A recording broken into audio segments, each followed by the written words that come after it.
Voilà, bonsoir, on va parler. Ce Shabbat, on a Tazria et Metzora, deux parachiotes. D'ailleurs, c'est bien qu'elles soient ensemble parce que c'est pratiquement les mêmes sujets. Il y a au début de Tazria le problème l'impureté. Enfin, ces deux parachiotes parlent beaucoup d'impureté, de pureté et d'impureté et comment passer de l'impureté à la pureté.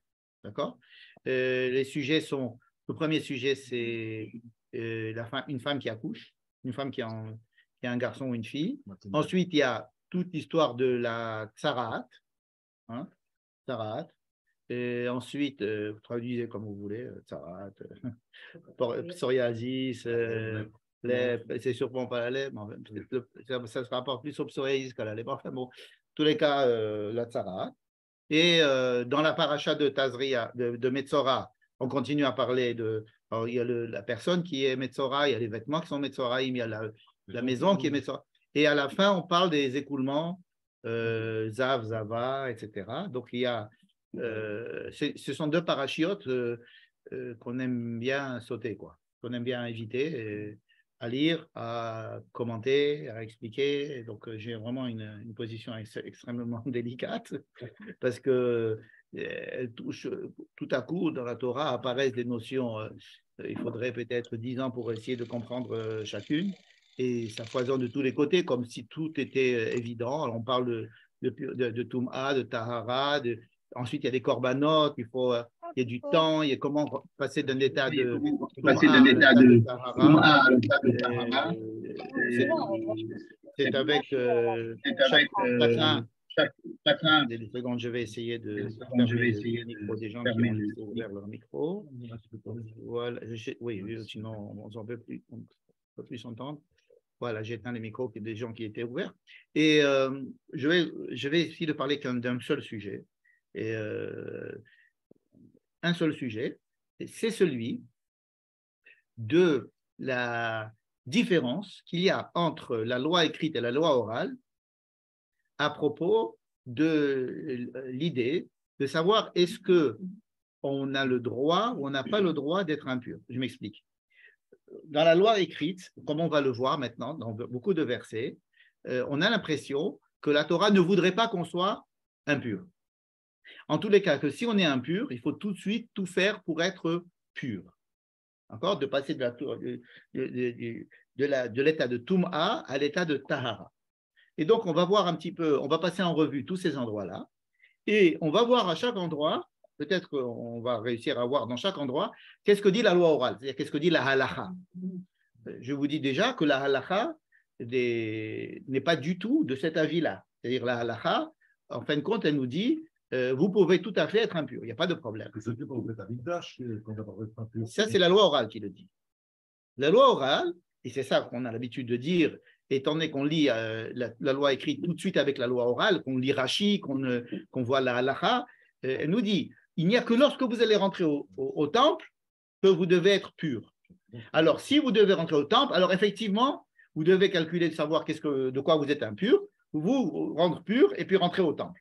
Mais si vous habitez Haïfa et que vous voulez rester habiter Haïfa toute votre vie, il n'y a aucun problème. Vous pouvez être impur, il n'y a vraiment aucun problème. Donc, ça, c'est la loi orale qui le dit. Et on est pétri de cette loi orale puisque c'est la halakha. Même si aujourd'hui nous sommes tous impurs, bon, mais quand même, il est intéressant de savoir que même lorsqu'il y avait la possibilité de se rendre pur avec la vache rousse, eh ben, la loi orale nous dit tu es impur, c'est pas grave. Tu peux être pur, tu peux être impur, ce sont des états, mais il n'y a que lorsque tu vas rentrer au temple que ça pose problème, n'est-ce pas? Bon. Donc, nous allons mettre de côté tout ce que nous savons sur la loi orale pour nous remettre à étudier les versets, et on va se rendre compte de ce décalage. Donc, dans ça, c'est ce qu'on va faire dans un premier temps. Dans un deuxième temps, on va essayer d'expliquer pourquoi il y a un décalage. Pourquoi il y a ce décalage entre la loi écrite et la loi orale, n'est-ce pas? Et si on a le temps, on va essayer aussi d'expliquer ce que veut dire le korban khatat, qui est un des korbanot, alors, on peut dire sacrifice, mais je préfère le mot offrande. Offrande. Pourquoi au mot offrande? Il y a cet excellent livre du Rav Jonathan Grossman, qui est qui est indispensable à mon avis pour tout celui qui voudrait étudier le livre de Vaïkra, qui parle des korbanot. Et il dit dans son introduction, et beaucoup d'idées que je vais dire qui viennent de ce livre, il dit dans son introduction que le mot korban, c'est-à-dire ce qu'on appelle nous un sacrifice, ça vient du mot karev. Karev, c'est-à-dire approcher. Qu'est-ce qu'on approche? D'habitude, on dit on se rapproche de Dieu, ce qui n'est pas tout à fait exact sur le plan étymologique. Bonsoir, salut, ça va Francis? Viens, prends une chaise et assieds-toi par terre. Viens là. Et il dit que le mot korban, les hakriv, étymologiquement, c'est-à-dire prendre un objet, prendre une personne, prendre quelque chose et de le présenter, de le rapprocher à Dieu. Alors, quand on dit sacrifice, ça veut dire que je me sacrifie de quelque chose, mais automatiquement, toi, tu vas le prendre. Je te le donne. Et donc, si je te le donne, tu vas le prendre et tu vas me donner quelque chose en retour. Alors, lui, il dit non. Il y a une idée dans le korban où je te propose je mets quelque chose par exemple, sur l'autel, et c'est à toi de le prendre ou ne pas le prendre. Il y a cette idée-là qui est un petit peu plus intéressante. Dans l'offrande, j'offre, tu prends ou tu ne prends pas.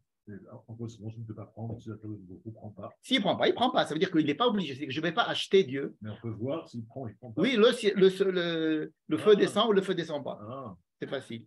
Le feu descendait pas. D'ailleurs, c'est ce qu'on a vu la semaine dernière dans la paracha de Shemini.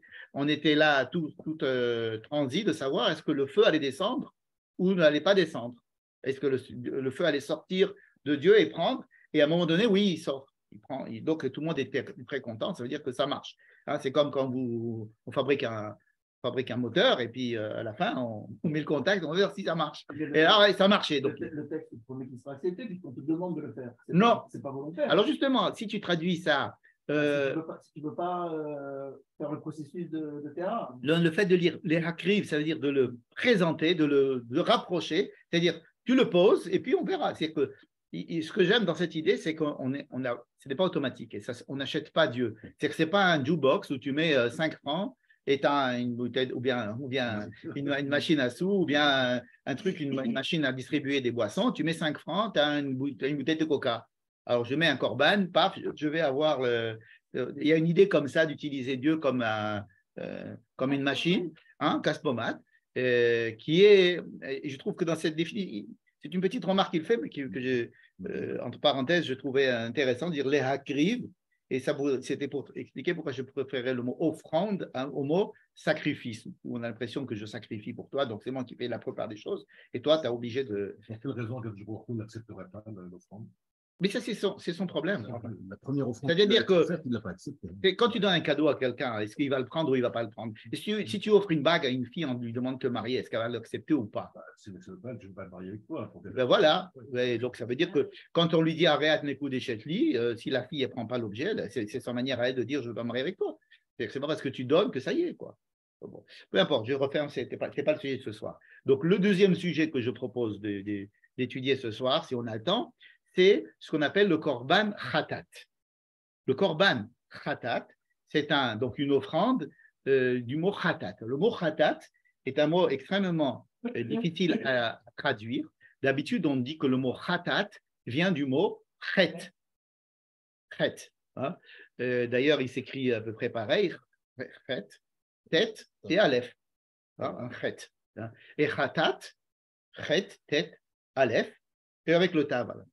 Or, le Rav Jonathan Grossman, de façon assez géniale, dit que le mot khatat vient d'abord du mot chitouille, qui veut dire stérilisation aujourd'hui en hébreu, nettoyage, etc. Donc, tout ce qui va se passer avec le korban khatat ne doit pas être, on ne doit pas aller chercher quelle est la faute.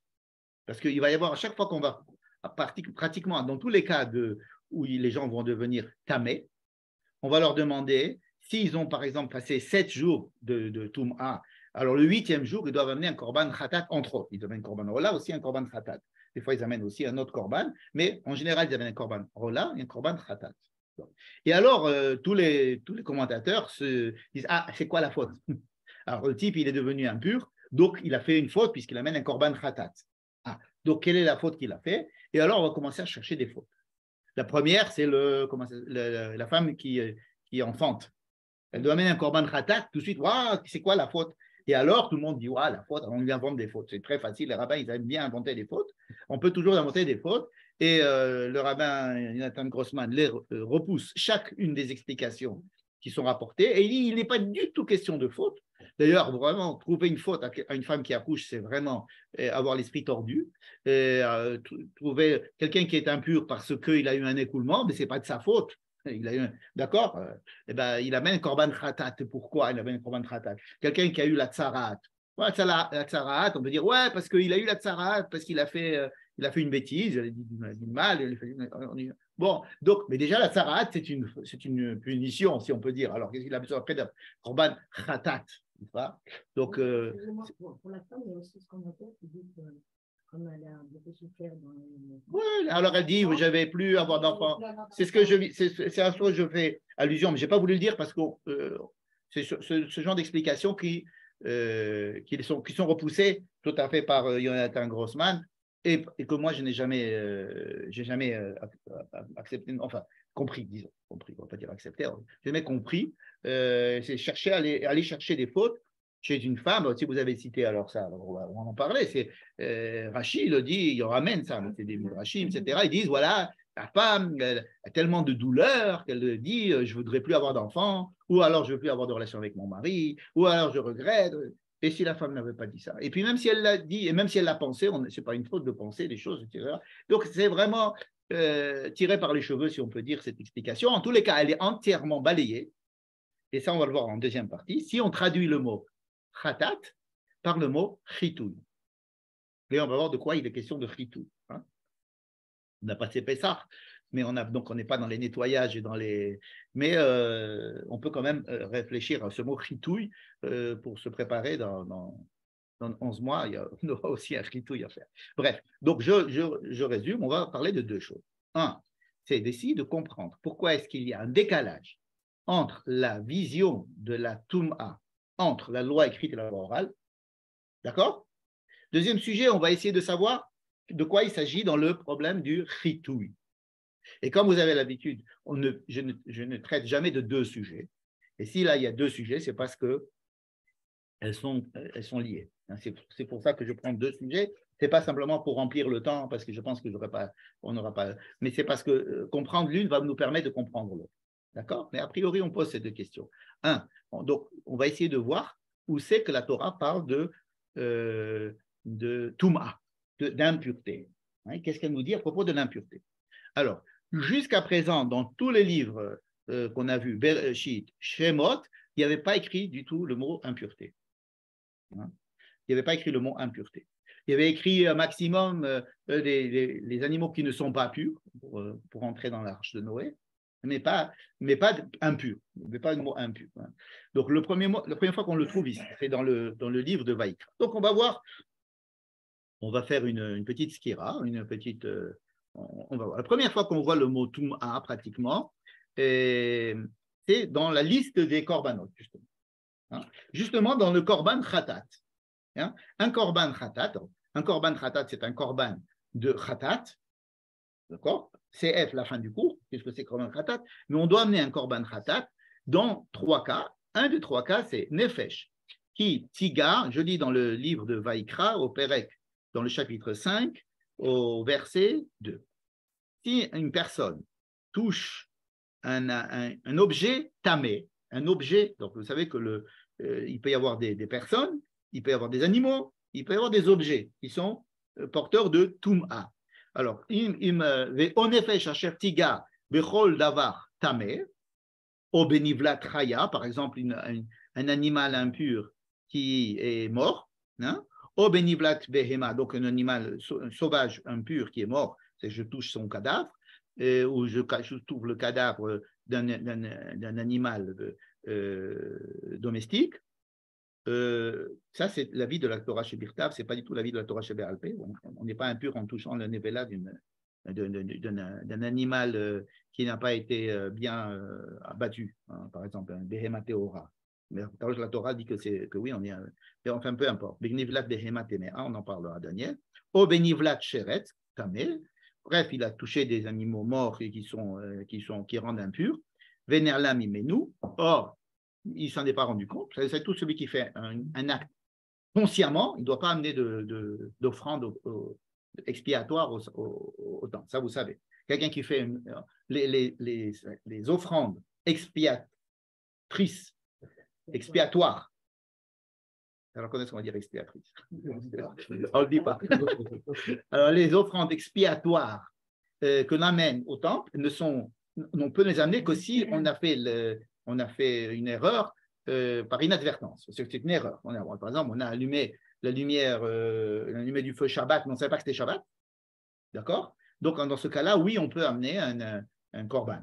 Mais si on s'est dit, mais j'en ai rien à faire, moi j'allume le feu Shabbat, après je dis, bon, je vais essayer de me faire pardonner. On n'amène pas de korban. Donc, le korban, c'est que pour des choses qui sont par inadvertance. Alors, ici, j'ai touché quelque chose d'impur, donc je me suis rendu impur par inadvertance. Je dois amener ce qu'on appelle un korban khatat. D'accord? C'est ce qui est écrit. Quelqu'un qui s'est rendu impur, etc. Donc il doit apporter un korban khatat. Dans quel cas? Dans tous les cas où tu deviens impur, par inadvertance, tu dois amener un korban khatat. C'est la loi de la Torah. Qu'est-ce que va faire tout de suite la loi orale? Elle va faire ce que tu as dit tout à l'heure. Elle va dire, on va voir Rashi. Adam qui a touché un animal, ou qui a touché un objet impur, il veut manger des aliments saints qui sont attribués aux personnes saintes, au Kohen ou au Beth Amikdash, n'est-ce pas? Ça s'appelle des kadashim.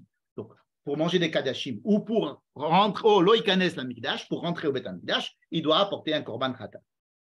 Donc, tout de suite, la loi orale nous a appris à dire, mais la Torah me demande d'amener un korban khatat parce que je suis impur, pas parce qu'elle ne veut pas que je sois impur, c'est simplement parce que je suis obligé de rentrer au Beth Amikdash ou je suis obligé de manger un aliment sain qui est Shayach Beth Amikdash. Il faut se purifier de l'eau de la vache rousse, non? Non, ça c'est Toumat Met. C'est que pour la vache rousse permet de se purifier de la Touma très grave qui est le contact avec le mort. Mais là, ce sont des Toumot qui sont assez inférieurs, qui sont secondaires, qui sont des Toumot. Donc, je reviens. C'est un exemple classique. La Torah me dit, si tu es impur, il faut faire un korban khatat, dans la mesure où tu es devenu impur par inadvertance. D'accord? Elle n'a pas dit du tout que c'était parce que je dois rentrer au Beth Amikdash. Elle ne m'a pas dit du tout que c'était parce que je dois manger des kadashim. C'est la loi orale, c'est-à-dire les rabbins, c'est-à-dire Rashi qui va nous être le porteur de ces rabbins, qui va nous dire sur place, oui, mais ce monsieur doit rentrer au Beth Amikdash ou bien parce qu'il doit manger des kadashim, c'est pour ça qu'il doit apporter un korban. D'accord?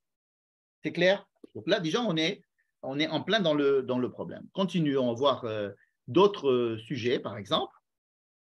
Dans la paracha de Shemini, il y avait la liste la semaine dernière de tous les aliments qui sont impurs et qui rendent impurs quand ils sont morts aussi.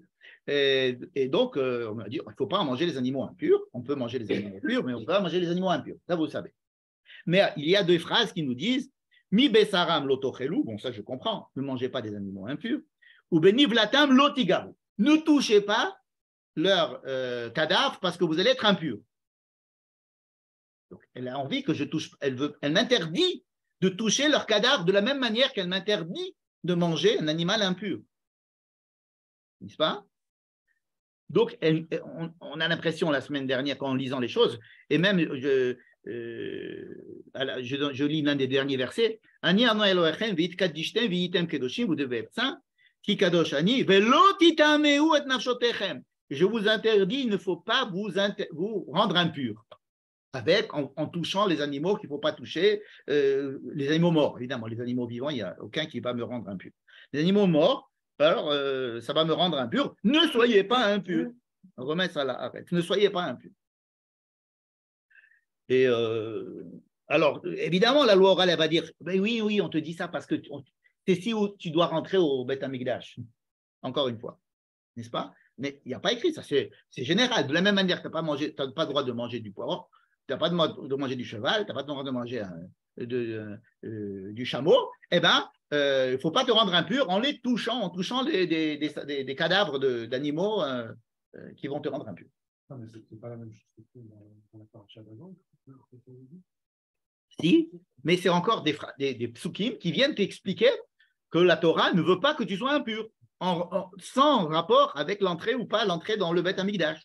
C'est ça que je veux mettre en évidence. C'est pour ça que je t'ai ramené d'autres phrases. Je peux t'emmener d'autres, mais enfin c'est… La Torah prend ça comme un axiome, que d'abord, elle ne prend pas en compte la période où il n'y a pas de Beth Mikdash, et pas dans la Torah Shebiftar. Il y a toujours un… écoute, c'est comme tu me dis, donne-moi la preuve qui est écrite dans la Torah qu'il faut mettre une kippa. Tu dis, ben, Yaakov est sorti de Beersheba. Alors évidemment qu'il y avait un Shtreimel. Est-ce que tu imagines Yaakov sortir de Beersheba sans Shtreimel? Évidemment qu'il faut mettre un Shtreimel. La considère que c'est automatiquement toute personne doit avoir une sheifa d'aller au Beth Mikdash, d'avoir un d'accord, lien direct. Je ne dis pas le Beth Amikdash, c'est un lieu très bien, très positif, il faut y aller de temps en temps, il y a une mitzvah d'y aller 3 fois par an, etc. Mais, a priori, lorsqu'on me dit dans la vie courante, ne sois pas impur, sans me dire que c'est pour…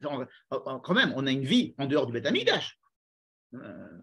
Non, on n'est pas. C'est pas parce qu'on parle du Beth Amikdash beaucoup dans notre livre qu'on a une vie qui est entièrement réglée par le Beth Amikdash. A priori, n'est-ce pas? A priori. C'est vrai, mais elle est quand même limitée dans le temps, dans la paracha que tu viens de dire là. Il y a marqué, si vous touchez le vous serez impur. C'est pas grave, tu es impur. D'accord, bien sûr. Il y a des impuretés qui durent un jour, il y a des impuretés qui durent 7 jours. Il y a des impuretés qui durent plus longtemps tant que tu n'as pas vu que tu n'as plus d'écoulement ou que tu n'as plus de trucs, etc. Il y en a qui durent 40 jours, il y en a qui durent 80 jours. Il y a des grandes périodes comme ça, n'est-ce pas? Mais il y a aussi des impuretés d'un jour, d'une journée. Tu attends le jour, à la fin du jour, de la journée, etc. Donc, excusez-moi, peut-être que c'est bizarre ma question, mais lire dans la Torah, on n'avait pas besoin de lire. Pardon? Non. Pour lire la Torah? Pour lire? Non. Il y a eu une xéra à l'époque des Tanaïm qui a été annulée tout de suite parce que… Non. Les Métamédiadaïm, étudier la Torah… Bétara. Bitara. D'accord. On va. Le Torah, Pourquoi tu dis ça? Aujourd'hui, il n'y a plus ça. Maintenant, les lois de pureté, on va arriver à ça, à savoir jusqu'où vont les lois de pureté et d'impureté, n'est-ce pas? Mais je vais d'abord qu'on soit au courant de ce que la Torah veut dire. Et c'est très difficile lorsque l'on a appris Rashi quand on est à la Kita Aleph et qu'on a appris la Halacha en Kita Bet et qu'on est pétri de loi orale, d'essayer de repartir et de refaire la différence entre la loi écrite et la loi orale pour comprendre le cheminement, pour comprendre la différence, pour comprendre pourquoi ça s'est passé comme ça. Et vous allez voir l'intérêt. À mon avis, il y a un intérêt. Il y a un intérêt à comprendre tout ça. Ce n'est pas simplement technique et ce n'est pas simple parce que j'ai envie de jouer à l'intéressant. Il y a un intérêt, il me semble, un intérêt à comprendre ce genre de choses. Donc là, j'étais au deuxième exemple où on nous dit, il ne faut pas que vous soyez impurs en touchant les animaux impurs, morts. Alors maintenant, on rentre dans notre paracha. Alors évidemment, dans le paracha, oui. Il n'y a pas toujours de valeur. Juste, on te dit, ne sont pas impurs. Dans quel cas maintenant? Ah oui, on te le dit aussi. Dans quel cas? Quels sont les cas qui te rendent impur? On ne sait pas ce que ça va faire, on ne sait rien du tout. Ah non, je ne suis pas d'accord avec toi. Qu'est-ce qu'il y a écrit? Velo titameu, il n'y a pas écrit. On ne te dit pas, voici le cas où tu seras impur. Les cas que je viens d'expliquer. Dans tous les psukim, c'est comme ça, c'est indiqué. Si tu fais ça, tu es impur, etc. Maintenant, à la fin, effectivement, on te dit…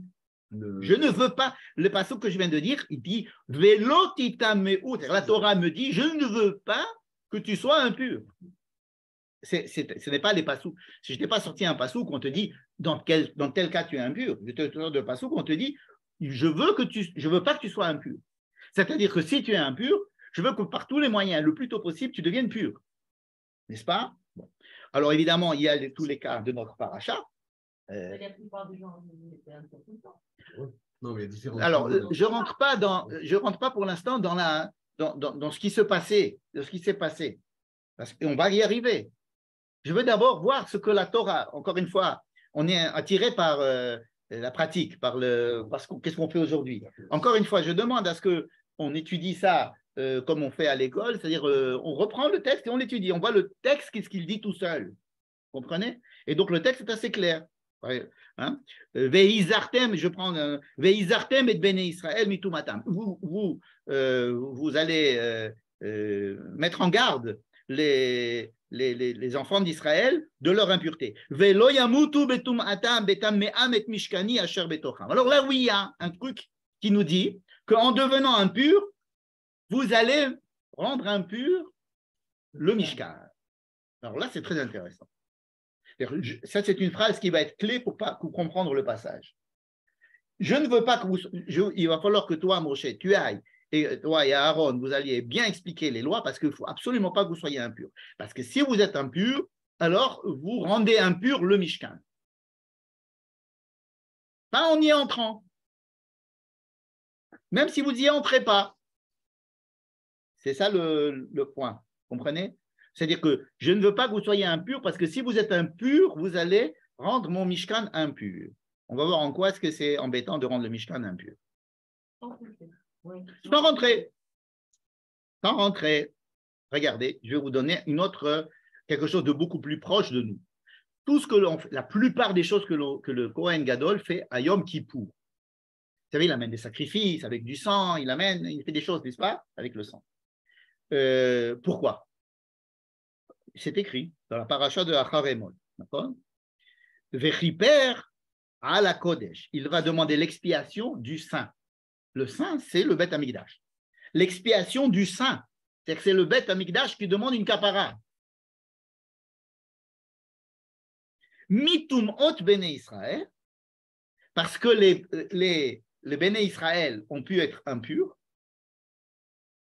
et étant donné qu'ils sont impurs, ou mi pishahem, il n'y a pas que l'impureté qui a entamé le Mikdash, il y a aussi leurs mauvaises actions, les pishaim, c'est-à-dire que si les gens ont fait des exactions, les chol chatotam, où ils ont été impurs, et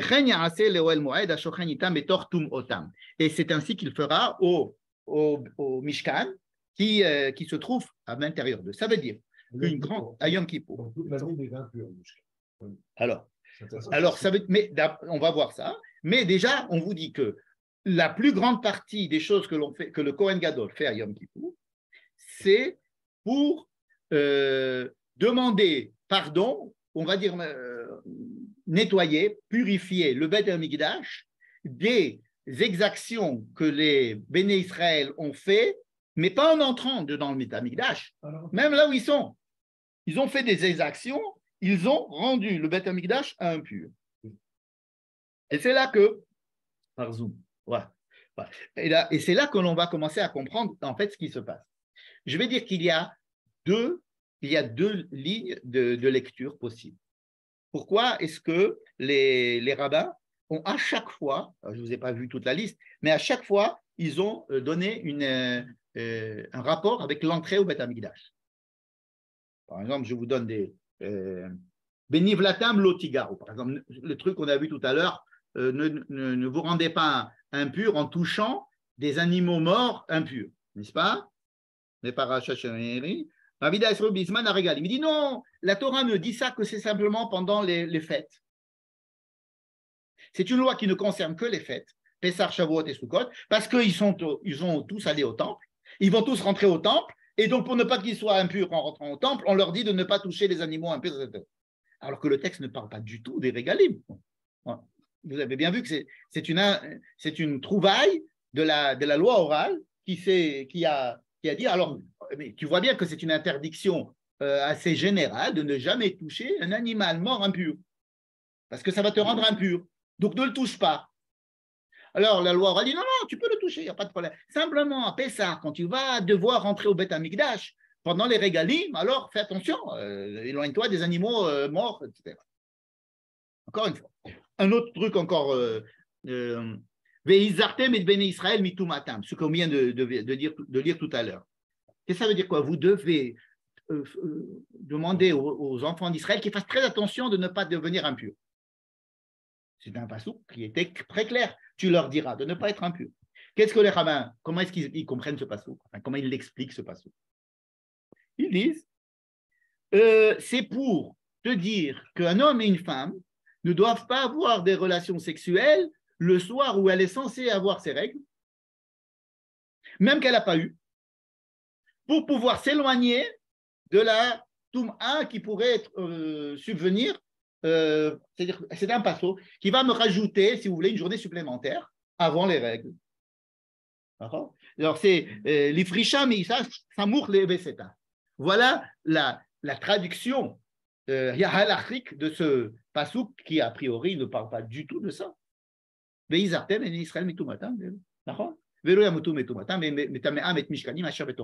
vu, on venait de nous voir. Vous voyez comment est-ce que les rabbins, tout de suite, ils arrivent tout de suite et ils nous disent ah, ça c'est pour ça, et ça c'est pour ça, des trucs qui ne sont pas du tout écrits.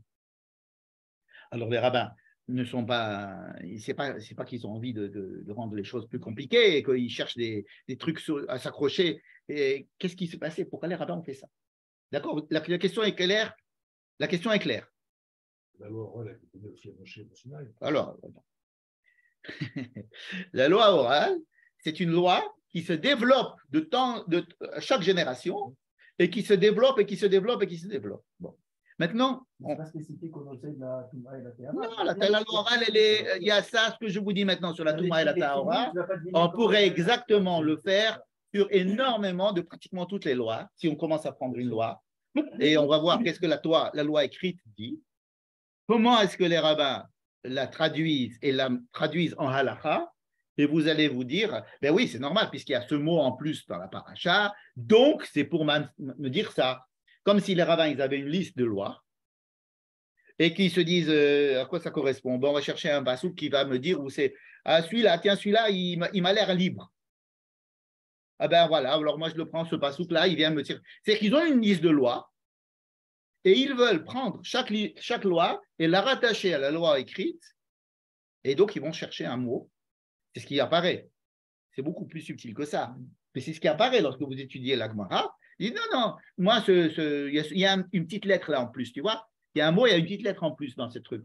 Ouais, mais ça n'a rien à voir. Ouais, non, mais cette lettre, qu'est-ce que tu fais avec cette lettre? Tu n'as rien à faire avec cette lettre. Donc, c'est pour me dire cette loi-là. Alors, je dis non, moi, avec cette lettre, moi, j'ai une autre loi. J'ai une autre loi. Moi, j'ai besoin de cette lettre pour une autre loi. Alors, d'accord, mais alors, qu'est-ce que tu. Comment cette loi-là? Ah, mais je trouve moi un autre mot. Alors, j'ai trouvé un autre mot qui est bizarre là-bas. Il y a 2 fois le même mot. Ou bien il y a 2 fois le même passouk. Ah, ce passouk qui vient pour mettre cette loi. N'est-ce pas? On a l'impression qu'il joue des psukim et des lettres et qu'il se joue de nous, qu'il se joue de notre logique et de notre intelligence, n'est-ce pas? Et ce qui n'est pas le cas. Ce qui n'est pas le cas. Mais a priori, ça a l'air comme ça. Ça a l'air comme ça. En tous les cas, ici, je veux. Vous avez raison de dire que ce que je suis en train de décrire comme problème est un problème général dans toute la halakha, dans toute la loi orale, et je m'attache simplement à ce problème très très particulier de est-ce que la Torah me demande de ne pas être impur ou la loi orale qui me dit non, la Torah elle ne te demande pas d'être impur, d'être pur, elle te laisse être impur. Simplement si tu veux te rapprocher du Beth Amikdash, alors tu dois faire ça. Peut-être que effectivement ces lois de pureté, c'est uniquement quand tu es à Jérusalem, quand tu es au Beth Amikdash, pendant les fêtes. Maintenant, pour que tu saches de quoi il s'agit, elle te demande de les faire tout le temps. Ça me rappelle exactement, faire des mitzvot en Chutz La'aretz, ça n'a aucune valeur. Non, c'est pas du tout. C'est la Gemara qui dit ça. On ne pas les oublier. Ça n'a aucune valeur. On les fait quand même pour ne pas les oublier le jour où on en aura vraiment besoin. Ça ne vient pas de l'histoire automne, je veux dire. Mais... Garde cette explication pour tout à l'heure. Tu vas bien l'habiller sur quelque chose. C'est un vêtement que tu viens de créer. On va mettre sur quoi tu vas l'habiller. D'accord? Donc, je répète. Il y a, à mon avis, 2 directions d'explication de cet écart entre la loi écrite et la loi orale, n'est-ce pas? Cette tournure qu'a pris la loi orale, j'allais dire, par rapport à la loi écrite. N'est-ce pas? Une direction que nous allons étudier, mais une première direction, je dirais, d'apikoros, de mécréants, qui dirait que il y a eu plusieurs sectes il y a eu plusieurs manières d'expliquer la loi écrite. Il y a eu des sectes, par exemple les Sadducéens, par exemple les Katamidbar, par exemple il y a eu les Karaïm. Il y a eu des sectes qui se sont développées et quand on étudie ces sectes, notamment les sectes qui sont dans le Midbar, dans le la Qumran et tout ce qu'on a vu, les Chaver, etc., le Kat HaEchad, tout ce qu'on a. La plupart de ces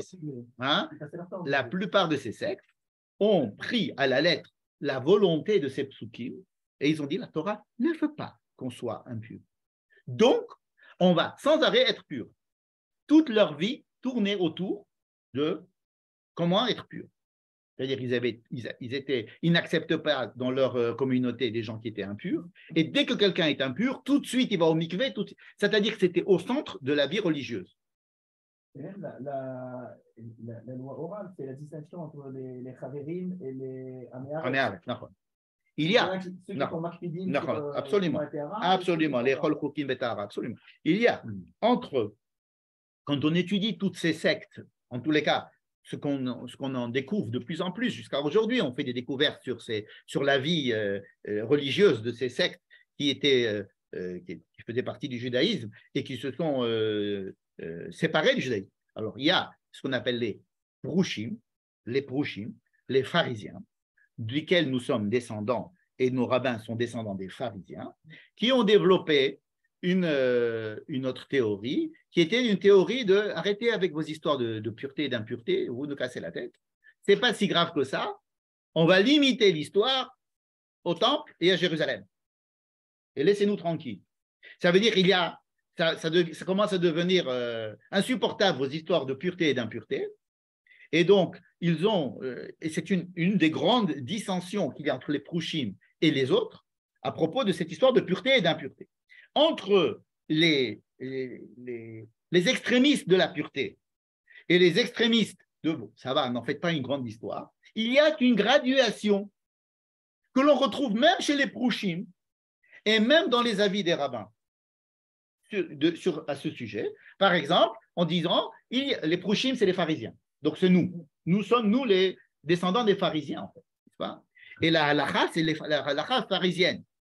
Bon. Mais nous avons des avis qui nous disent, bon, il y a des gens qui sont plutôt, qui vont aller dans cet extrême de la pureté, etc. Bon, mais nous, on ne demande pas ça à tout le monde. Ou alors, non, moi, j'aimerais bien faire partie de ces gens-là qui veulent garder, si vous voulez, le respect de la pureté au maximum.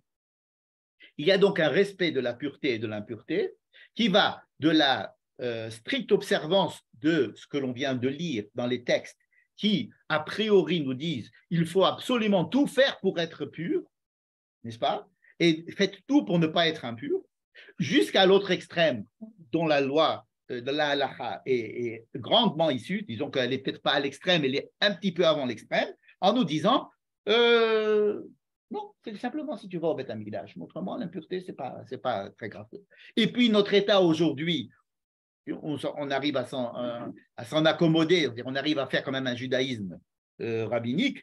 Depuis 2000 ans, on n'a pas de vache rousse et ça va, on est juif, n'est-ce pas? Donc, on n'a pas de Beth Amikdash, on n'a pas de vache. Non, il suffit de la vache rousse et pas du Beth Amikdash pour nous rendre tous purs de l'impureté de la mort. Même si on n'a pas de Beth Amikdash, on peut avoir une vache rousse, et avec la vache rousse, on peut devenir pur même sans construire le Beth Amikdash. D'accord? On la brûle en dehors du Beth Amikdash. On est sur le mont des Oliviers, et le Petach Oel Moed, tout le travail de la vache rousse peut être fait théoriquement sans Beth Amikdash. Sans Beth Amikdash. Puis elle est faite dehors, etc. Mais si vous voulez, il y a beaucoup de choses qui peuvent être faites sans Beth Amikdash. Il y a des corbanotes qui peuvent être faits sans Beth Amikdash, les corbanotes Pessah, beaucoup de corbanotes sont à il y a des corbanotes. Le corban Pessah, on peut le faire si tout le monde est impur. Il y a des lois. Donc il y a des lois. Si vous voulez, comme je disais, on n'est pas allé à l'extrême dans la halakha, parce qu'on considère que non, quand tu vas à Jérusalem, ou alors quand tu rentres au Beth Amikdash, alors là, il faut être pur.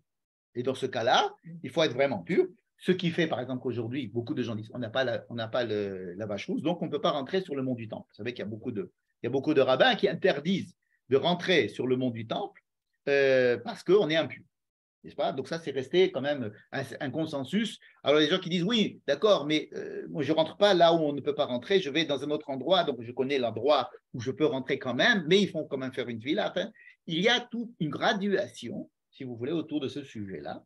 Mais il m'est important de bien poser le problème, première possibilité d'expliquer la chose, en me disant que les Juifs au cours des siècles, ont pris d'une manière extrême de l'un ou extrême de l'autre cette histoire de la pureté et de l'impureté, et que ça a été des questions pratiquement politiques, idéologiques, qui a fait des dissensions dans le peuple, et il y a eu énormément de problèmes de savoir est-ce qu'on prend cette histoire de pureté et d'impureté au pied de la lettre. Hein. Il y a évidemment derrière cela une volonté de, par exemple, si essayons de vivre tous de façon pure, on sait très bien que sur le plan pratique, ça va obliger de se replier sur des gens qui vont vivre en vase clos. Hein, ils ne peuvent pas manger chez l'autre, ils ne peuvent pas inviter chez les autres. Je pense que ça peut correspondre aujourd'hui des gens qui mangent, par exemple, des cache-routes, une cache-route très, très, très, très particulière. Hein, et ils nous disent, moi, je veux manger cette cache-route pas très, très particulière. Ou des gens qui disent, moi, je mange la cache-route générale, de la rabbanout arachide, comme on dit, ou une rabbanout. Il y a aussi une graduation dans ça. Et en tous les cas, manger une cache-route extrêmement stricte pour eux, est un moyen de fermer, si vous voulez, de s'enfermer dans un cercle d'initiés et de gens assez pieux, et des gens purs, cette fois-ci sur le plan de la nourriture. Et ça fait qu'on ne mange pas chez les autres. Et Ça n'a rien à voir avec la pureté. Ça n'a rien à voir avec la pureté, mais c'est le même mécanisme. Bien sûr, ça n'a rien à voir avec la pureté, mais c'est le même mécanisme. Je vois une petite contradiction entre les deux choses. On ne peut pas en même temps dire que la question de la pureté ou de l'impureté n'est pas au centre, et en même temps dire oui, mais on accepte aussi le comportement des Esséniens. Qui a dit que j'acceptais le comportement des Esséniens? Non, pour parler de pureté extrême. Non, il y a des gens, il y a des gens qui disent, voilà, la Torah ne veut pas que je sois pur, que je sois impur. Donc, je vais tout faire. Mais quand je dis tout faire, c'est que je vais mettre ça au sommet de la hiérarchie de mes valeurs. D'accord? Et je vais dire, l'essentiel, c'est de ne pas être impur. Et après je construis ma société. Hein?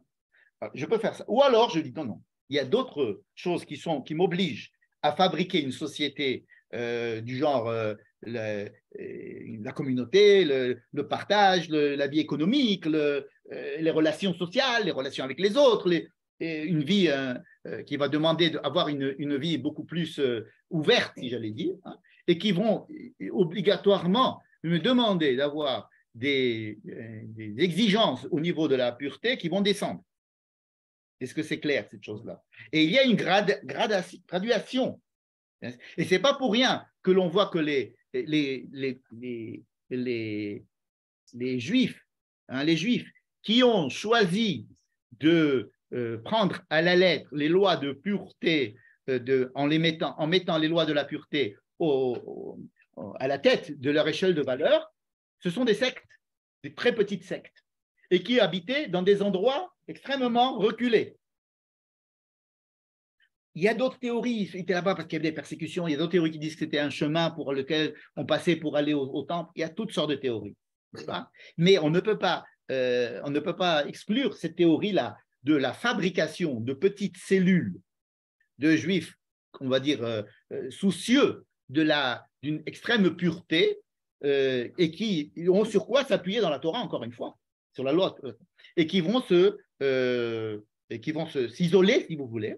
Et je comparais ce système, encore une fois, ce système à des systèmes qui existent aujourd'hui dans la société religieuse israélienne, où des groupes vont fabriquer des lois qui vont vivre en vase clos, hein, et qui vont tout faire pour que ce vase clos reste clos et ne faire rentrer que dans ce cercle que des gens qui accepteraient une, deux, trois. Donc ça, si vous voulez, il n'y a pas de loi il ne se base pas sur la loi de pureté et d'impureté, mais on arrive à trouver facilement des khumrot, comme on dit. Hein. Par exemple, on va se dire des lois de la tsniout. Les lois de la tsniout. Quoi se couvrir? Comment se couvrir pour s'habiller? Et si tu n'es pas couvert comme ça, ben, tu ne rentres pas dans ma rue. Ou alors, si tu ne manges pas une viande abattue par tel rabbin, alors je ne mange pas chez toi, tu ne manges pas chez moi, et donc on coupe les relations sociales pratiquement. Et tout ce qui va être déduit dans ta consommation va être automatiquement banni à cause de… Et donc il y a une certaine volonté religieuse, pieuse, de vouloir s'enfermer dans une vision comme ça, au contraire d'une autre vision qui voit quoi? Pas qui ne veut pas être religieuse, mais qui voit d'autres valeurs plus importantes à leurs yeux à mettre au sommet. D'accord? Imaginez par exemple qu'une des valeurs, ça serait que tout le monde fasse l'armée et que tout le monde à l'armée mange cachère. Imaginez quelque chose comme ça. Moi, je voudrais que tout le monde, tous les juifs qui viendraient à l'armée puissent manger cachère. D'accord? Donc, je vais avoir une cache-route à l'armée qui sera une cache-route de l'armée. N'est-ce pas? Bon. Mais si je dis non, je veux uniquement manger cette cache-route, ben alors je m'interdis de pouvoir faire, je ne vais pas obliger toute l'armée à manger comme cette cache-route, étant donné qu'il y en a une autre cache-route qui va toujours être à l'encontre de cette cache-route. Une cache-route, cache-route oui, cache-route non. Hein, c'est la synagogue où je prie, la synagogue où je ne prie pas. Donc, si je mets au sommet de mes valeurs, je veux que le plus grand nombre puisse manger cachère, donc je vais avoir, si vous voulez, des règles qui vont être, parce que ma valeur, ça va être le peuple d'Israël entier. Ça ne va pas être ma manière à moi de vivre, moi et ma famille et mon petit groupe à moi. C'est pour vous dire que selon votre échelle de valeur, vous allez avoir une approche différente de ce sujet-là. Et c'est un sujet qui est brûlant aujourd'hui. Il y a des gens qui se battent pour des valeurs. Ils disent, moi, tu fais ce que tu veux, mais moi, j'ai cette valeur-là à la base. Tu fais ce que tu veux, mais moi, j'ai cette valeur-là. Si tu m'enlèves cette valeur, je quitte le pays. Ou je prends mes avoirs et je les mets dans une autre banque. Enfin bref, pour moi, c'est cette valeur. Ou alors une autre valeur. C'est-à-dire qu'on rentre maintenant dans une période en Israël où la guerre des valeurs va commencer à être de plus en plus aiguë parce que, grâce à Dieu, on a réussi à construire une maison et avec certains meubles, et maintenant, c'est qu'est-ce qu'on va manger, qu'est-ce qu'on va faire dedans. Donc, c'est possible que ce genre de discussion, de dissension qui arrivait presque à des guerres au temps du Deuxième Temple puisse ressurgir sur d'autres formes aujourd'hui, malheureusement, à cause de ce problème-là, mais il faut bien le comprendre. Et tout ça, ce n'est qu'une manière de voir le problème. Maintenant, je vais aborder la deuxième manière d'expliquer les choses. Vous allez voir que tout est lié. Une manière que le Rav Yehuda Reck propose, c'est de nous dire qu'est-ce qui s'est passé avec l'histoire pourquoi est-ce qu'il y a une différence entre ce que nous dit la Torah et ce que nous dit la Mishnah, la Gemara, la Halacha sur ce même sujet-là. C'est tout simple. Il s'appuie sur ce que nous venons de lire à propos de Yom Kippour, par exemple, ou bien Velo etamu et mishkani asher betocham. C'est les deux versets qu'on vient de lire. Il nous dit, voilà, la situation, et tu en avais un peu parlé, Michel, la situation des Juifs dans le désert, puisque la Torah ne parle que de la situation des Juifs dans le désert. Après l'entrée en Israël, la Torah nous lâche, si j'ose dire. C'est-à-dire qu'elle ne décrit qu'un état du campement, comme on dit le machané, c'est-à-dire un campement du peuple d'Israël qui a en son centre le Mishkan. N'est-ce pas? Et cet état-là du peuple d'Israël autour du Mishkan dans le Midbar, donc depuis qu'ils étaient au Mont Sinaï jusqu'au moment où ils vont rentrer en Israël, n'est-ce pas? C'est un état de fait où tout le campement était autour du Mishkan. C'est une situation très particulière. La Torah elle-même va dire, lorsque vous rentrerez en Israël, les choses seront différentes.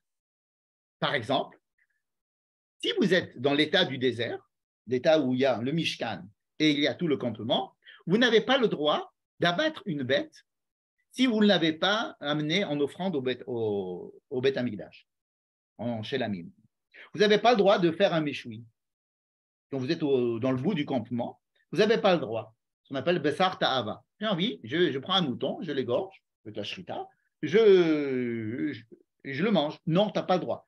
Il faut absolument l'amener au Mishkan, et là-bas, vous allez le considérer comme un korban chez la mine, et ensuite tu pourras le manger. Tu pourras manger ton steak si tu veux. Mais il faut d'abord qu'il passe par le Mishkan. C'est une loi qui est décrite dans la Torah comme étant une loi très importante à respecter tant que vous êtes dans le désert. Mais la Torah elle-même nous dit, lorsque vous rentrerez en Israël, alors vous pourrez abattre une bête n'importe où, sans l'amener au Beth Amikdash. Il y aura quand même un Beth Amikdash, il y aura quand même un Mishkan, mais n'amenez pas cette bête au Beth Amikdash. Mangez-la là où elle. Comment vous allez faire? Vous allez faire comme vous allez avoir le sang, il va falloir le verser, il ne faut pas manger le sang, il ne faut pas manger telle partie, de la graisse, etc. Mais vous ne mangez pas, vous avez le droit de faire un méchoui, de faire un mangal à Haïfa sans voir Jérusalem de votre vie. C'est la Torah elle-même qui le dit. Ça veut dire que la Torah elle-même, ce n'est pas que la Torah, elle nous parle dans le désert et elle n'est limitée qu'à la situation du désert. Elle nous dit, lorsque tu rentreras en Israël, les choses seront différentes.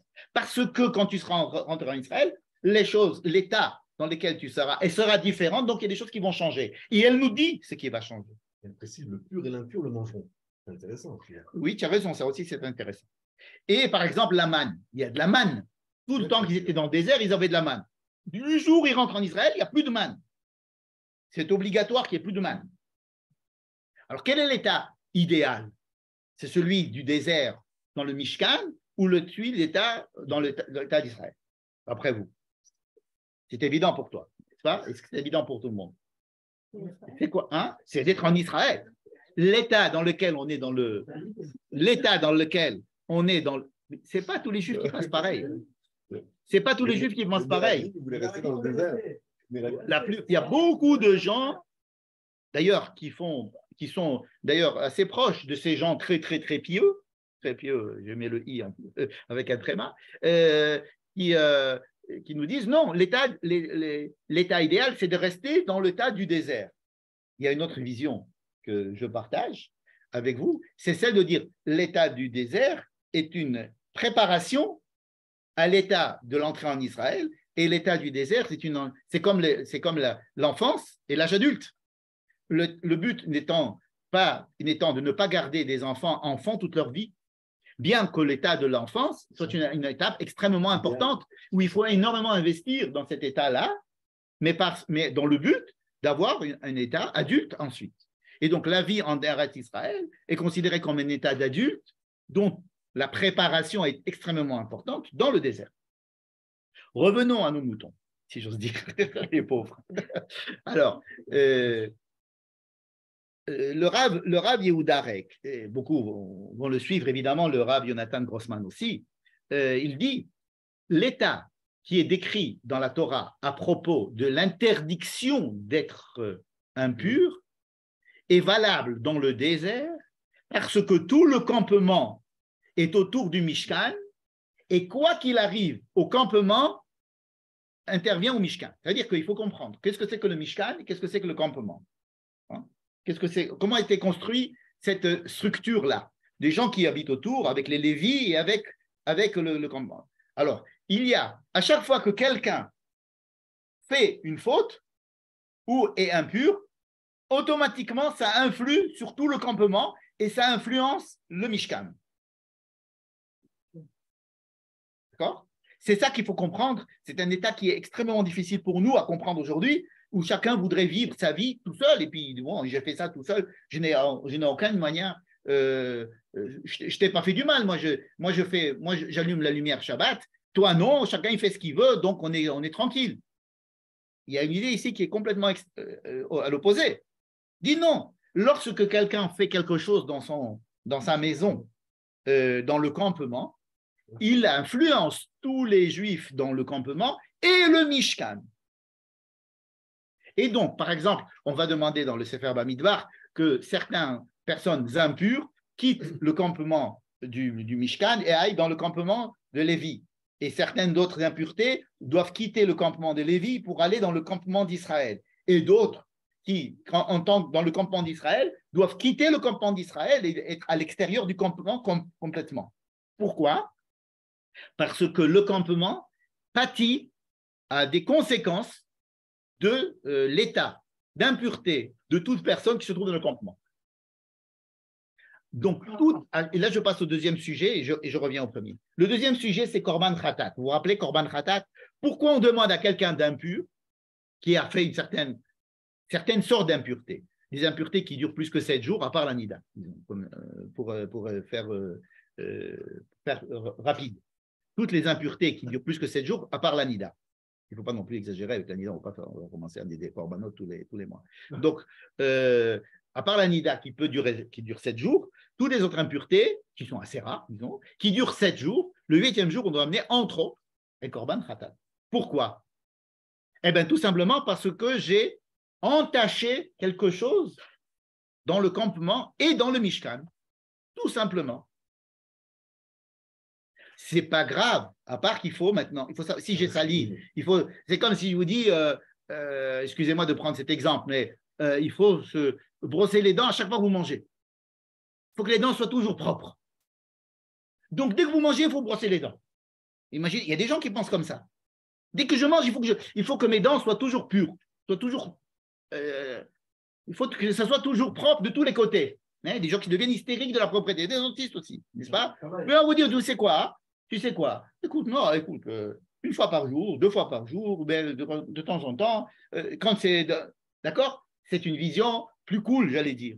C'est pas grave, tu viens manger, c'est bien de manger. Ah non, je ne vais pas manger parce qu'après, il faut que je me brosse les dents. Il y a des gens qui pensent comme ça. Hein? Ou bien, je ne vais pas manger du pain parce que je vais être obligé de faire Birkat Amazon. Vous connaissez ça, les gens qui disent je ne mange pas du pain pour ne pas faire Birkat Amazon. Attends, mais Birkat Amazon, ce n'est pas fait pour t'embêter, pour t'empêcher de manger du pain. Vous comprenez? C'est-à-dire on inverse les choses. C'est-à-dire je suis tellement omnibulé par le fait que mes dents doivent être propres que je vais y arriver à ne plus manger. Mange. Et puis après, à un moment donné, tu te brosseras les dents si tu veux. Bon, ça va, mais doucement. Vous voyez une approche plus cool. Donc, si je reviens, est-ce que c'est tellement grave si je suis devenu impur? Non, mais il va falloir te brosser les dents. Il va falloir amener un korban à un moment donné. Dans le désert, donc ils passent leur temps à amener des korban et à l'eau. Ouais, mais c'est pas si courant que ça. La preuve, alors, si je fais par exemple une petite quelqu'un qui fait ça par exprès, c'est pas une advertence. Il y a une advertance, il va au Misbéyar, il y a un sacrifice qu'on a vu tout à l'heure, et dans ce cas-là, son impureté, si vous voulez, a entaché simplement la couche extérieure du Mishkan. Donc on lui fait un petit cas. Si par exemple le Kohen Gadol, il a fait des bêtises, ou alors que tout le peuple a fait des bêtises, en gros, le Harlem Davar de tout le Sanhédrin, il a fait une grosse bêtise. Donc, il a rendu quelque chose d'impur. Dans ce cas-là, on va rentrer à l'intérieur du Kodesh et là-bas, on va faire un sacrifice ou une offrande avec du sang là-bas et on va rendre pur de là-bas et on va sortir et on va rendre pur l'extérieur. Imaginez le Beth Amikdash comme 3 boules concentriques, 3 poupées russes, si vous voulez. Le Kodesh HaKodashim, qui est la poupée la plus… la boule un peu plus extérieure. Et donc, plus l'impureté va être importante, plus elle va attaquer, si vous voulez, le Beth Amikdash. Donc, il y a des corbanotes, effectivement, qui se passent dans l'enceinte extérieure, c'est-à-dire le Misbéar, qui est ce qu'on a vu tout à l'heure, ce qu'on appelle le korban khatat normal, hein. Ou alors korban de Kohen Mashiach, ou bien par Harlem Davar de Kol HaEda, le Sanhédrin, il a fait une grosse erreur, une grosse bêtise, et qu'il a entraîné que tout le monde fasse la même bêtise, etc. Donc, pour cela, on doit apporter un sacrifice à l'intérieur même, et le sang va être du sang de khatat. Qu'est-ce que c'est que ce sang de khatat? C'est du sang de chitouille. Alors, je ne vous conseille pas de nettoyer avec du sang pour nettoyer des choses, mais ici, sur le plan spirituel, le sang est un sang de nettoyage. C'est comme de la jabelle. Sur un autre plan, si vous voulez. Donc, on va faire un travail avec le sang du korban dans la deuxième enceinte, puis on va sortir dans la enceinte extérieure, on va verser le sang dans les Misbéar, puis on va ressortir dehors. Mais quand c'est vraiment très, très, très grave, et qu'on est allé jusqu'à rendre impur le Kodesh HaKodashim, alors une fois par an, et c'est comme là, tu te brosses une fois par jour ou une fois tous les 2 jours, hein, une fois par an, tu rentres au Kodesh HaKodashim, et là-bas, tu amènes du sang dans le Kodesh HaKodashim pour purifier le temple de cette impureté qui a été induite par les gens qui ne sont même pas rentrés dans le Beth Amikdash. Ils ont fait ça de l'extérieur. Ils ont fait ça dans le campement. Parce que le campement, il y a une comment on dit ça, une responsabilité, une interconnexion et des influences de chacun sur chacun qui aujourd'hui est impensable, surtout pour l'homme moderne qui a l'impression d'être complètement déconnecté grâce à son téléphone de tout le reste, et donc il peut se connecter, mais ce n'est pas, si on a un bon antivirus, on n'a aucune harevut. Et là, il y a une notion de harevut qui est extrêmement importante dans la Torah, dans le Mishkan, dans le Machane Israël, parce que c'est très important que tout le monde comprenne cette harevut et qu'on sache que l'action de chacun a une influence sur le peuple et sur la présence de Dieu ici, qui fait que une fois par an, je dois rentrer au Kodesh HaKodashim et de là-bas faire une purification, Khatat, et de là-bas, je vais sortir. Je vais faire encore une autre purification dans le Kodesh. Ça vous rappelle, on appelle 7 fois. Echat, Echat, Ushtai, Echat, Veshalosh. Vous connaissez ça de Yom Kippour. Et ensuite, on sort dans le troisième et c'est-à-dire qu'on fait la purification de une centrifuge de l'intérieur vers l'extérieur. Parce qu'on a atteint, vous comprenez cette histoire de chitouille. Et donc, lorsque je rentre en Israël, cette notion-là n'existe plus, j'allais dire, théoriquement. Elle n'existe plus pratiquement.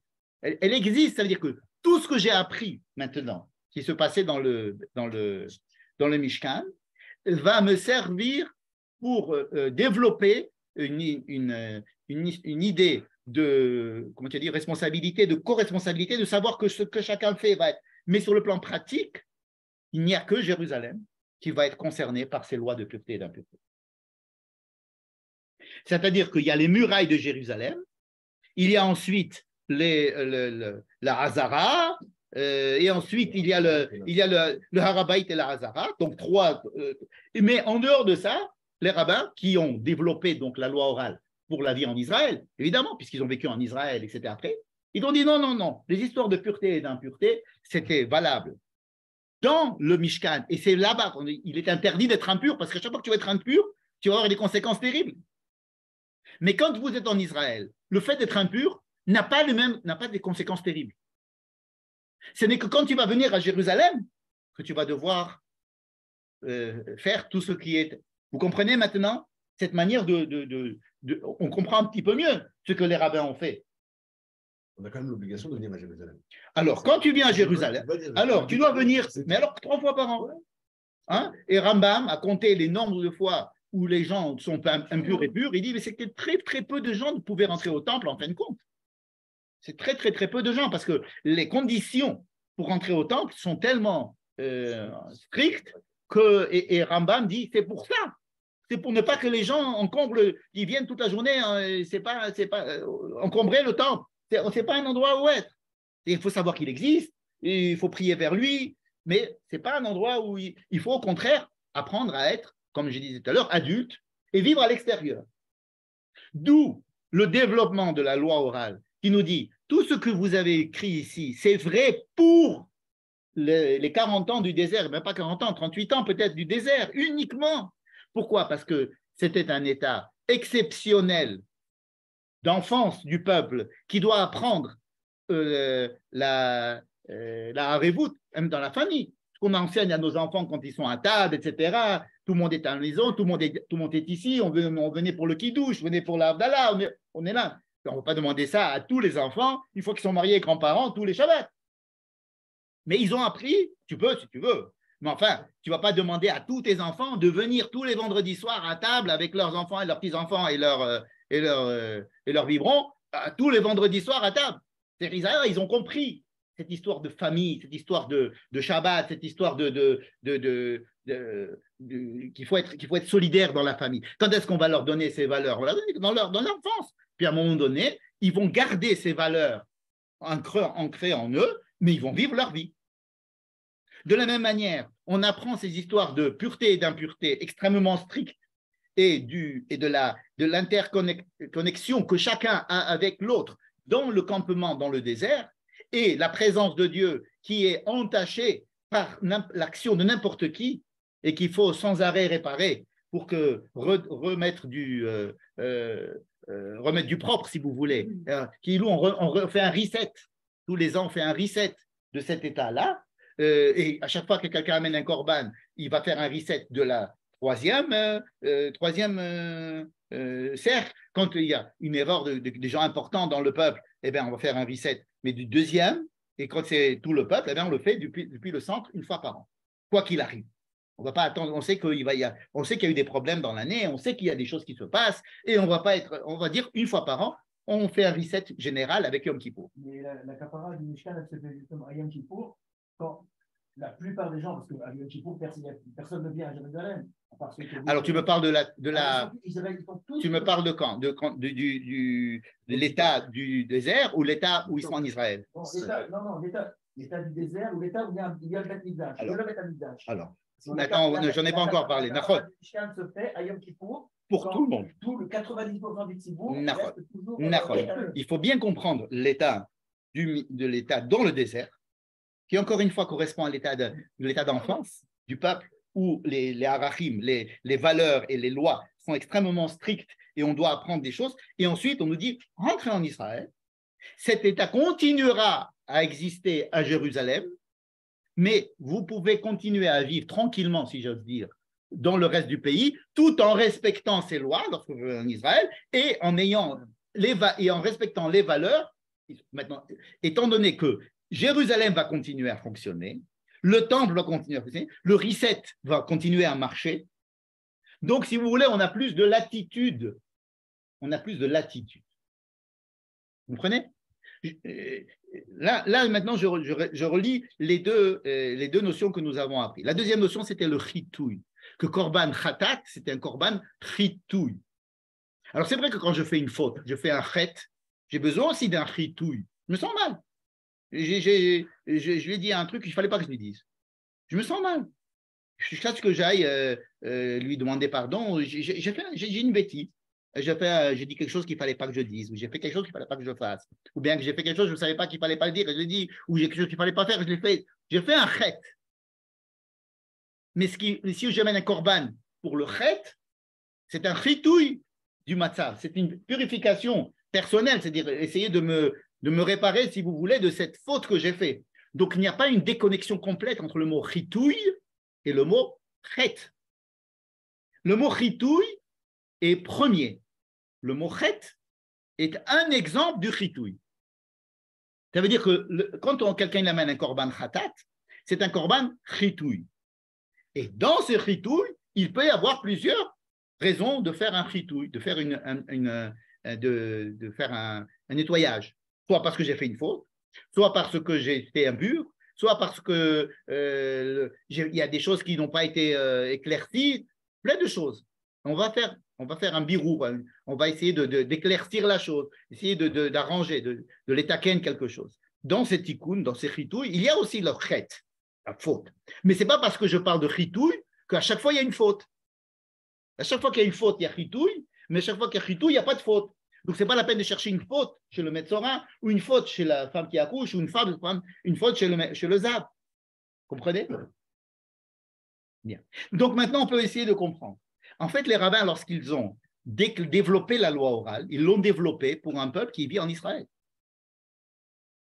Et donc, ils savent que lorsque je vais lire la Torah et que je vais voir des phrases qui sont dites pour la période de la Torah, je vais avoir l'impression qu'il faut que je continue à vivre ça aujourd'hui. Et ils vont me dire, non, attends, ce n'est que quand tu iras à Jérusalem au temple que tu pourras faire ça. Vous comprenez ce qu'ils vont? C'est-à-dire que, quelle est la grandeur des pharisiens? C'est qu'ils ont compris qu'il y avait un état infantile et un état mature du peuple et de la loi.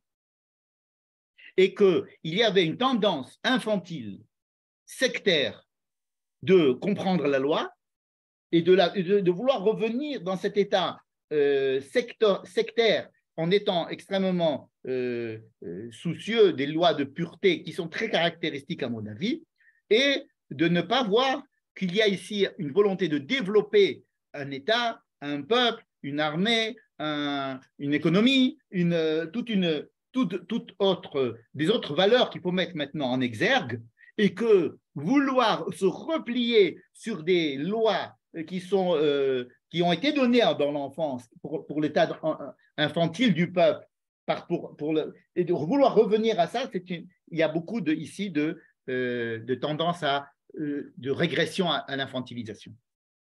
Pourquoi ne pas l'avoir donné déjà, cette formulation adulte? Alors, parce que il faut bien comprendre que la Torah, elle a été, il faut comprendre, c'est-à-dire contexte. la grandeur des pharisiens, c'est de respecter la Torah et de se dire, c'est pas parce que maintenant, ok, on n'est plus à la maison, donc je ne vais plus respecter mon père. Je vais continuer à respecter mon père. Bon, c'est plus pareil que quand j'étais petit, qu'il me disait, alors rentre dans ta chambre, tu seras privé de dessert. Quand maintenant j'ai 50 ans, mon père ne va pas me dire tu es privé de dessert, rentre dans ta chambre, mais je vais continuer à le respecter. C'est-à-dire que ce respect va évoluer. Je ne vais pas annuler ce qui a été donné dans l'enfance. Je ne vais pas dire que c'est mauvais, mais vous comprenez que ça a été donné dans l'enfance. Et que cet intérêt-là, il est primordial pour se rattacher à lui sans arrêt, mais de comprendre que ça évolue. Alors, quand on va dire que la loi orale a été donnée au Mont Sinaï par Moïse, comme ce que tu as dit tout à l'heure, oui, toutes ces valeurs ont été données, mais il faut bien les comprendre.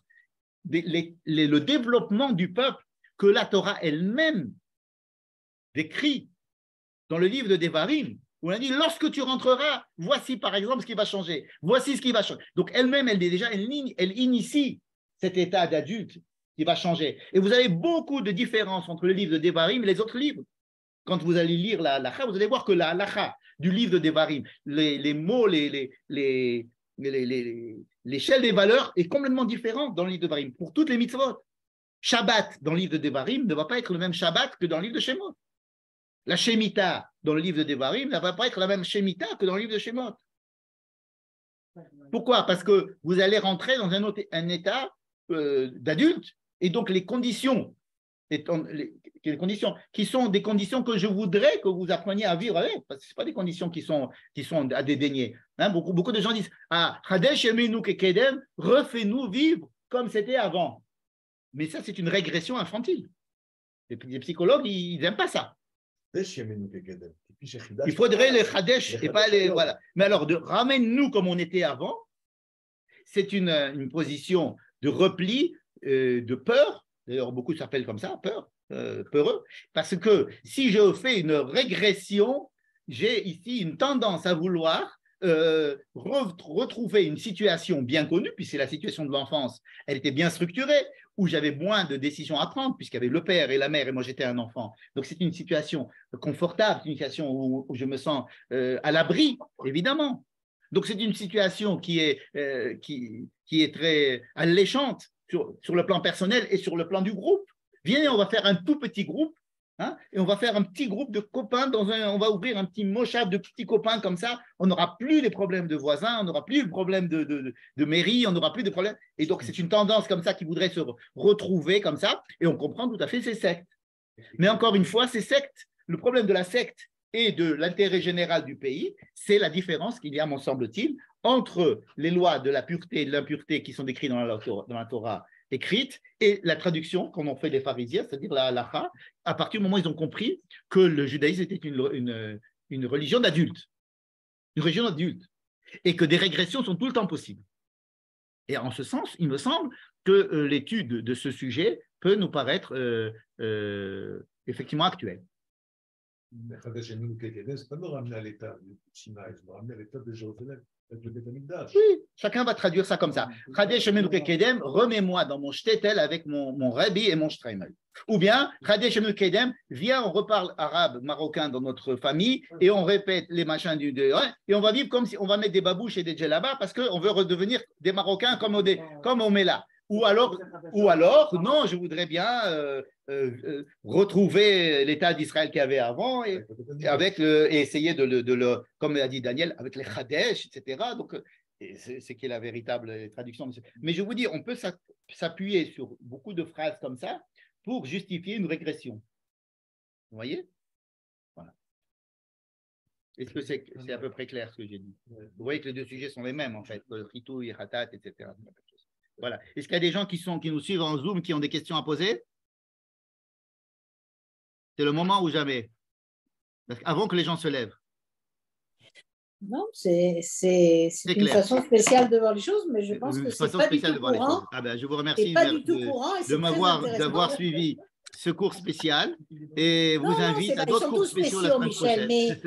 Mais dire que finalement la plus grande partie de la Torah, c'est la description d'une situation qui n'a plus cours, c'est un petit C'est pas qu'il y a peu… plus, non, c'est pas qu'il y a plus court. Si, ça a qu'elle avait été, ça a cours été dans c'est- l'enfance, je veux dire. C'est dans l'enfance et que l'enfance couches doit d'enfance ne garder sont ses pas valeurs aujourd'hui. et s'appuyer pour pouvoir grandir. D'accord, mais elles sont là uniquement pour me dire, voilà comment doit Non, être pas ton du tout, pour me développement. dire ce que je dois faire. Quand on me dit le Shabbat, ce que c'est que le Shabbat, c'est pas parce que maintenant j'ai grandi que je ne vais plus faire Shabbat, au contraire. Mais la description de la Toum'a et de la Tahara, du Bet Amikdash, du Mishkan, et de me dire que Bessar Ta'ava c'est interdit, ça, oui, ça change. Et la Torah me dit que ça change, et les rabbins m'ont dit que ça change. La grande partie de la Torah, évidemment, ne va pas être changée parce que je rentre en Israël.